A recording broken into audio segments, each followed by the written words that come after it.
The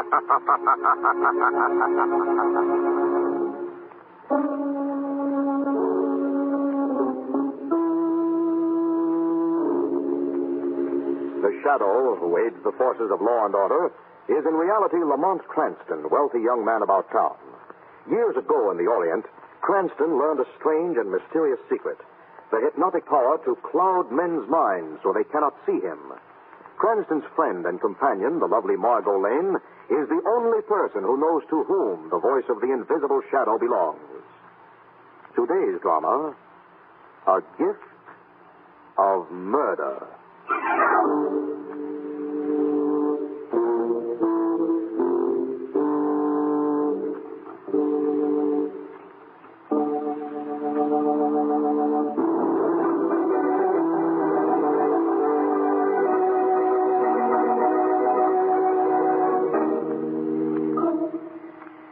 It is an evening in late December. A fine flurry of snow is just beginning to fall from the darkening sky as a smartly dressed young woman knocks on the heavy door of Gerald Covington's country estate.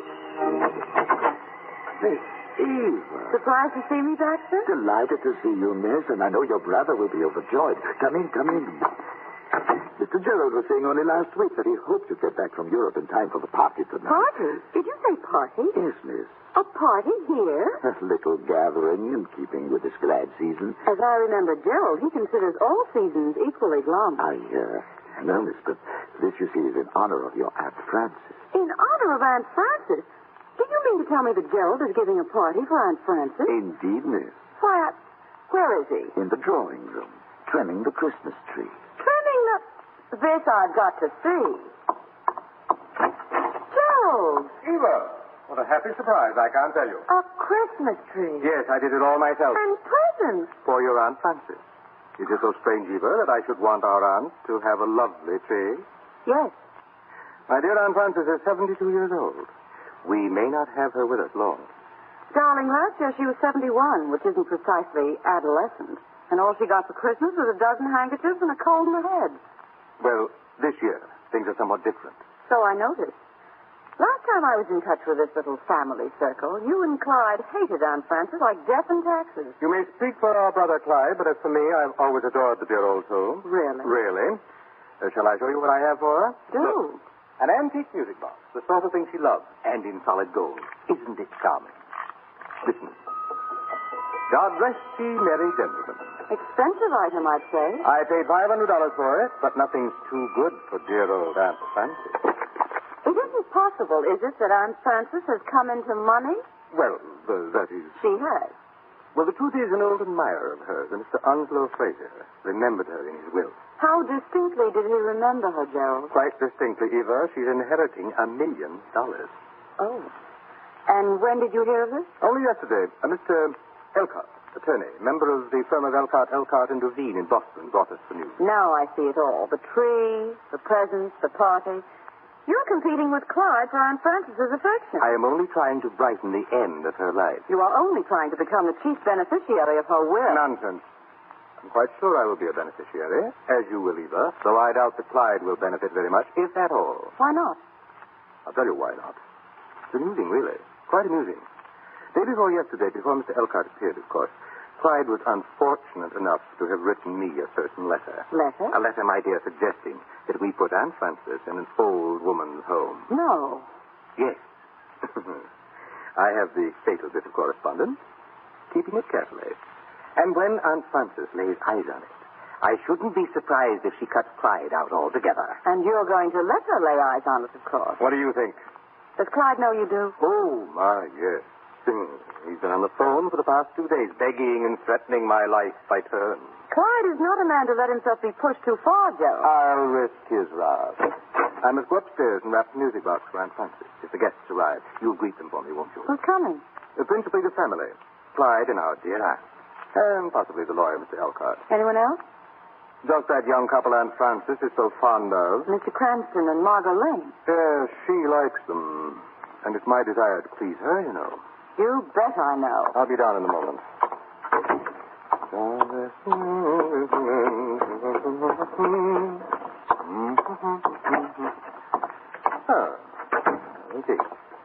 This white piece of wallpaper, I think, will be fitting. And the bright red ribbon for the holiday touch. Who's that? Oh, come in. I'll be finished with this wrapping in a moment. There, now, I think this makes a very charming little gift, don't you? I said, don't you? I said...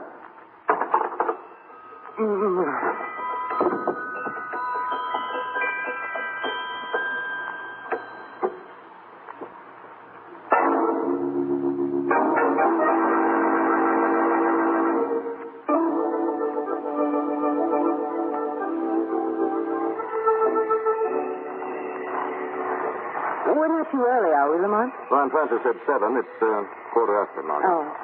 The perfect night for a holiday party. Perfect. Well, in Snowflakes by special arrangement with the weatherman. Just for Aunt Frances' sake. Of course. What do you say we lend the scene the crowning touch of a Christmas carol before we make an entrance? I'd be glad to try. Very good, my lady. We shall fill the night with music. Of a sort. Me, me, me, me. Me. God rest ye merry gentlemen, let nothing you dismay. What was that? Sounds as if something has someone very much dismayed. Lamont. Ring the bell. Baxter. Miss Lane, Mr. Cranston. What's the matter? You look as if you've seen a ghost. Not a ghost, sir. A corpse. Mr. Gerald has been murdered.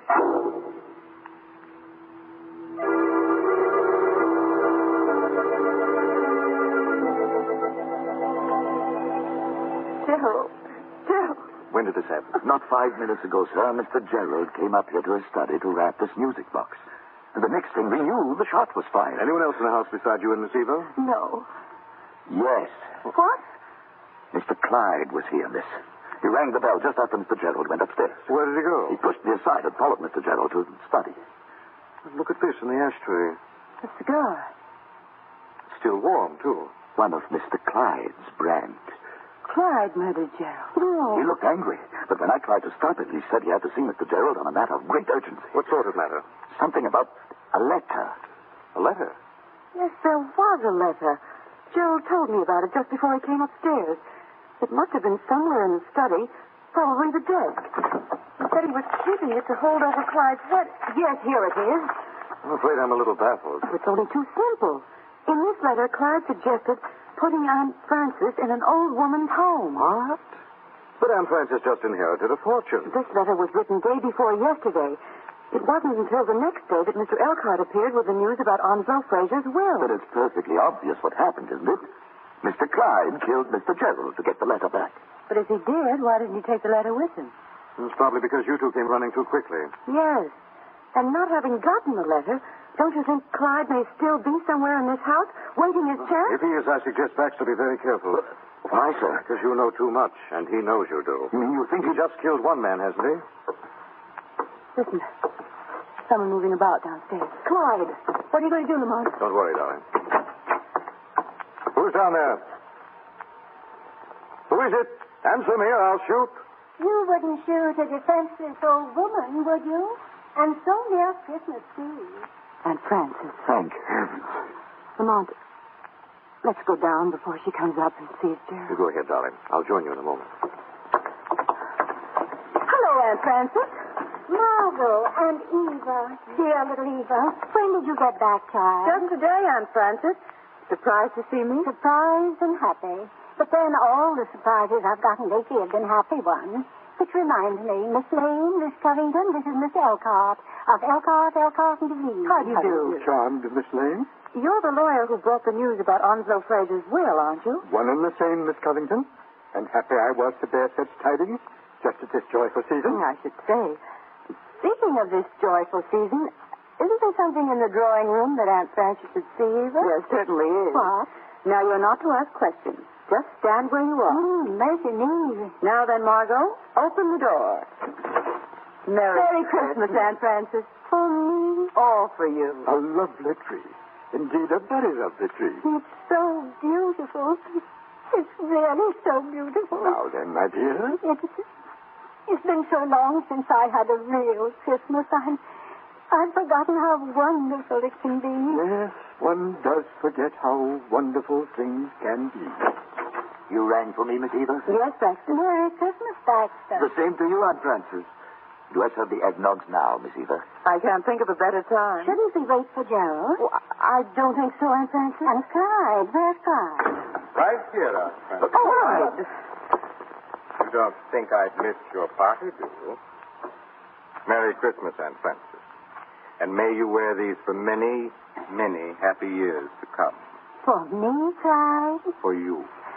Oh, pearls. A choker of perfectly matched pearls. Mr. Elcott, look. Exquisite. Really exquisite. You must have spent a fortune on these, Clyde.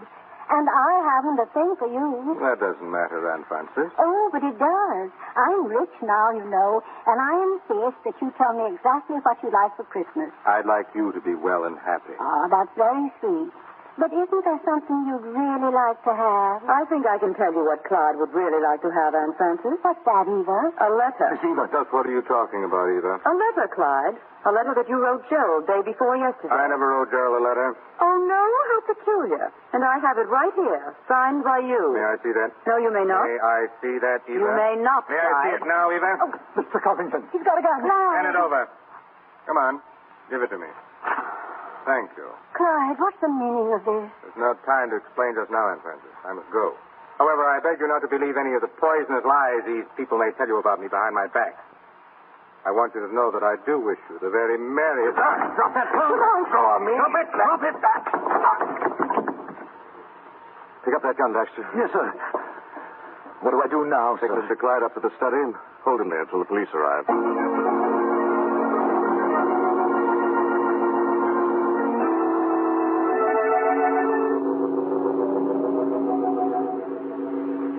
Yes, that's right. There's been a murder, and we're holding the culprit under guard. Yes, I suggest you get here as fast as you can. Are the police coming, Mr. Cranston? Immediately, Mr. Elcott. I'm sorry I had to spoil your Christmas party like this, Aunt Frances. Oh, Lamont, my dear, you had no choice. Aunt Frances, Yes, my dear? we found this upstairs. Little remembrance that Gerald bought for you. A music box. And a very lovely one. Listen. Oh, how charming. And look, it's gold. Proper gift for a golden-haired lady. What did you say, Mr. Elcott? Why, Mr. Johnson! Come on. That came from the back of the house. Clyde. He's killed Baxter. Come on, Margot. Baxter! Baxter! Baxter. I'm all right, Miss Lane. Oh, Though I can't say as much for my prisoner. Clyde. He tried to escape, sir. So I was forced to shoot. Tried to escape? How could he try to escape with you standing over him with a gun? I don't know, sir. But he did.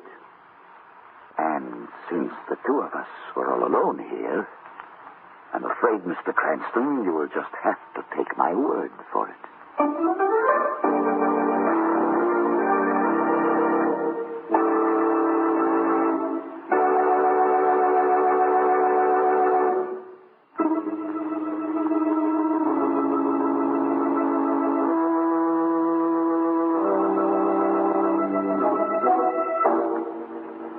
When Margot and Lamont heard the shot from the rear of the Covington mansion, they found Baxter standing over Clyde Covington, a smoking revolver in his hand. A few moments later, in the massive entrance foyer. He killed Clyde deliberately, Lamont. I'm sure Baxter shot him in cold blood. I rather agree with you, Margot. But why? Possibly because Clyde had an alibi. An alibi Baxter didn't want him to use. I mean that Clyde may have not come to this house at all early in the evening. Not even to get the letter? He wasn't the only person who might have been interested in getting that letter, Margot. No? No. Baxter could have used it nicely to hold over Clyde's head as long as Aunt Frances lived, bleeding him of a nice sum in the process. I see what you mean. Then it may have been Baxter who killed Gerald, too. I don't know. It's only a theory. Theory is worth a visit from the shadow.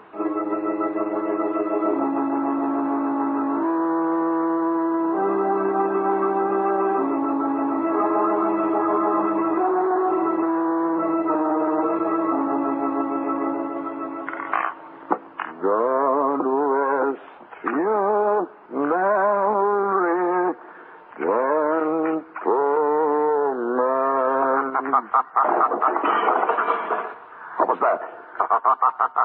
Who's that laughing? Who's in this pantry? It is I, Baxter. Who spoke? There's nobody here. Oh, yes, there is, Baxter. The shadow is here. The shadow? Standing right at your elbow. You can't see me, but I'm here. Here to see justice is done, Baxter. What's happening to me? My mind is slipping. I want the truth, Baxter. Go away! Go away! Not until you tell me why you killed Gerald Covington. Leave me alone. Please, please. I didn't kill Mr. Gerald. You can't lie your way out of murder. I didn't kill him. That's not what I've lied about. What have you lied about? Nothing. The truth? I lied about him. About the man coming in before Mr. Gerald was killed. Yes? It wasn't Mr. Clyde. No, then who was he? Will you let me alone if I tell you? Yes. All right, then. It was...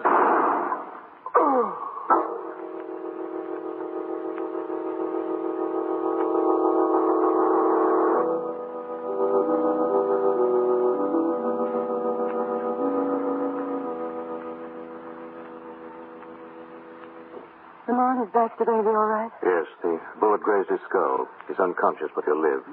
I left him in the library. This case is getting more confusing every minute. Yes, isn't it? Take Mr. Elcott, for instance. I don't understand his position in this little mystery at all. Well, what do you mean? You remember what he said when I gave Aunt Frances the little gold music box? Yes, he said a proper gift for a golden-haired lady. Exactly. And how does he know Aunt Frances had golden hair? Her hair's been snow white for the past 20 years. An interesting question. And very confusing. It's all confusion. Margot, Yes? whose overcoat is this hanging in the hall tree? Well, I don't know. If it isn't yours, it must be Mr. Elcott's. Elcott. Why? I just saw this sticking out of the pocket. Clyde's letter. Well, what's it doing in his overcoat? Must have grabbed it in the confusion. You know, it's just possible that our dignified old friend also saw the value in holding it over Clyde's head. Of course. After all, what do we really know about it? Not much. We're going to find out. Operator. I want to make a long-distance call to Boston, Massachusetts. To what number, please? Oh, I don't know the number. It's the law firm of Elcott, and Juvine. Juvine. Yes, sir. I will place the call and ring you back. And make it fast, please. Yes, sir. Lamont, do you really think... Time has come to stop thinking, Margot. We're on the verge of the kind of discovery that cracks the case wide open. Yes. Look, I want you to go into the drawing room. Elcott will be there. Yes? I'll tell you exactly what I want you to do. When you get in...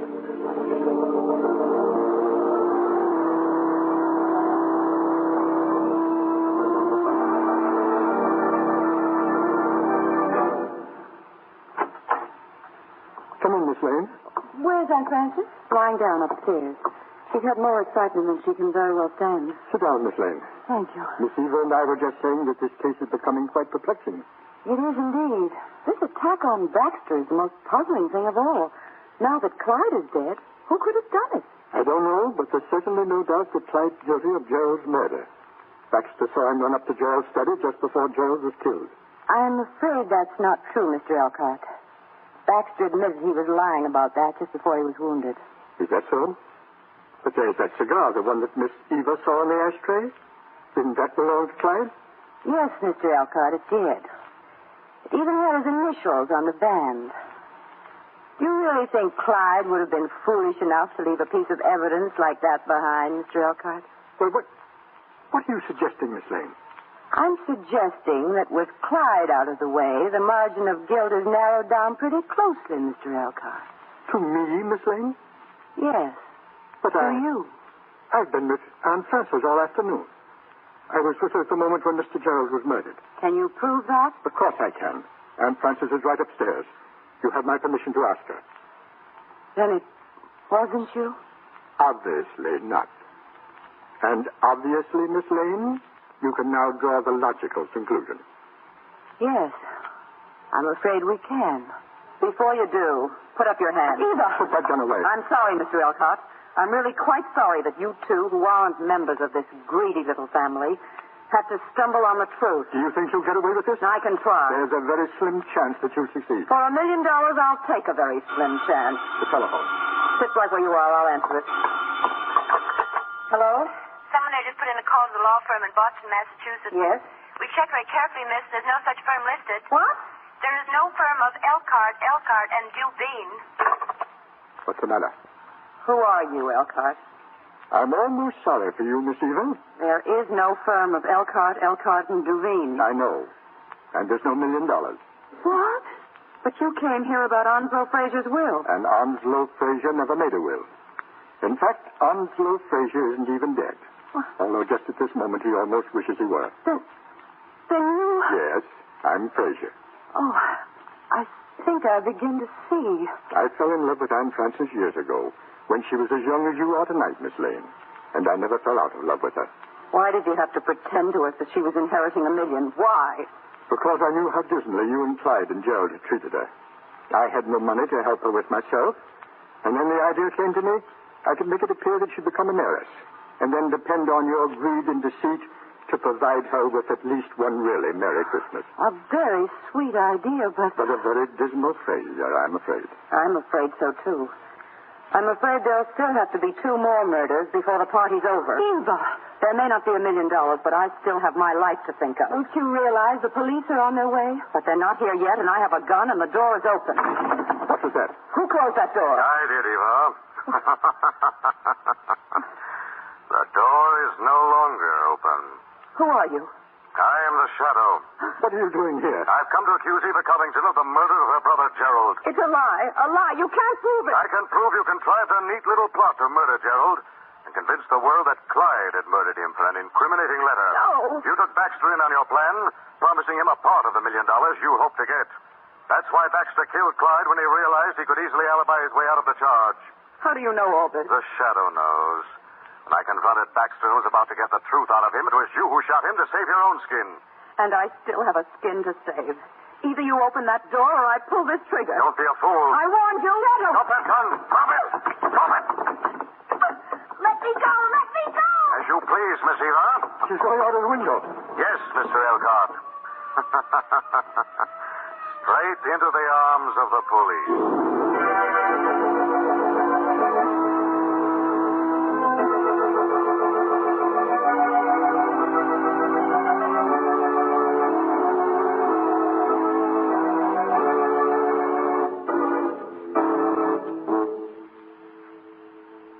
Found a letter in your overcoat, and I thought you were the murderer, Mr. Elkhart. I picked it up and hidden it so that Aunt Frances wouldn't see it, Miss Lane. Here she comes. Frances, Yes? I want you to know how sorry I am. Sorry? Why? I've made a tragic mistake. The gift of Christmas that I tried to give you turned out to be a gift of murder. Not really, Onslow. But Clyde and Gerald are dead. It was their own greed and ruthlessness that brought about their death. And besides, the world's better off without either of them. Much better. Nevertheless, I'm sorry. You shouldn't be.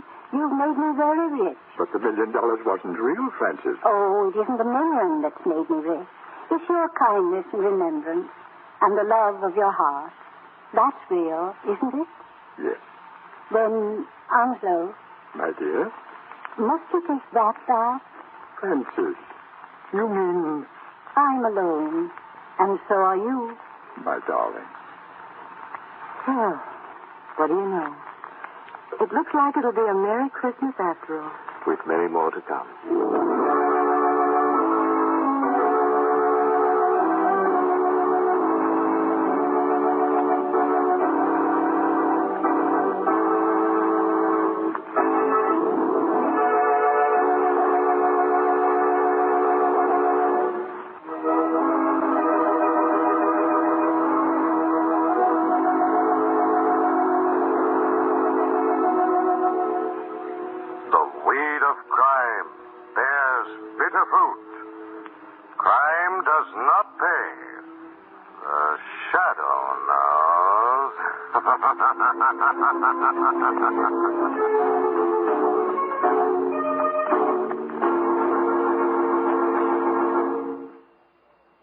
And that's The Shadow, starring Brett Morrison in A Gift of Murder, as originally broadcast December 21st, 1947. I'm